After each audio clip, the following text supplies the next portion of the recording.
How to solve negative drainage with landscaping.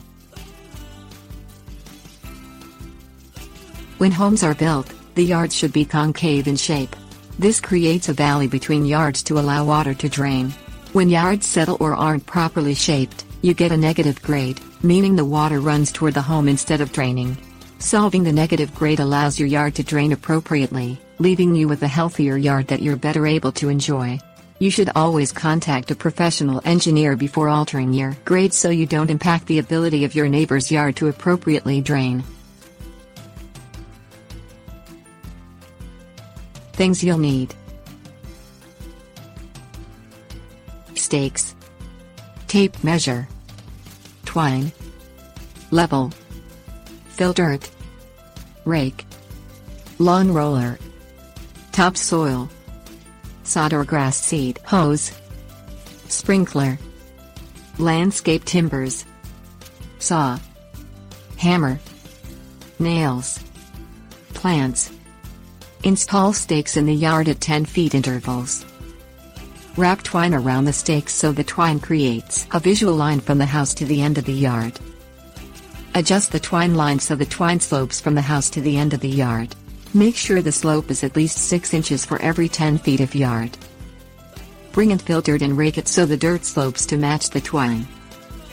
Rent a lawn roller from a home improvement center and roll the dirt to compress it and prevent uneven settling. Lay down several inches of topsoil and rake it level.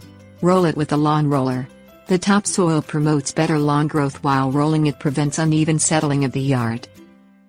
Sod or reseed your yard to complete the lawn. Water daily to promote good lawn growth. Lay landscape timbers around the base of your home to create a raised flower bed.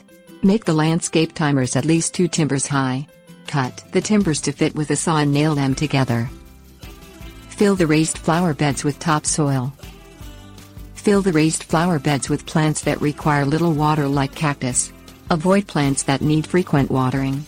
You don't want to introduce more water near the house.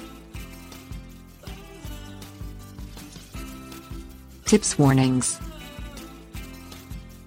Add gutter extensions to your downspouts to direct rainwater away from the house. Talk to your local government officials to determine if you need to present plans or apply for a permit prior to regrading your lawn. Grade all sides of the house that have a negative grade. The result is a slight depression around the perimeter of your property so water naturally flows away from your property into ditches or drains, depending upon your city's infrastructure. Never attempt to regrade your lawn without consulting a professional engineer. If you create a water problem for your neighbors, you could face potential legal and financial ramifications.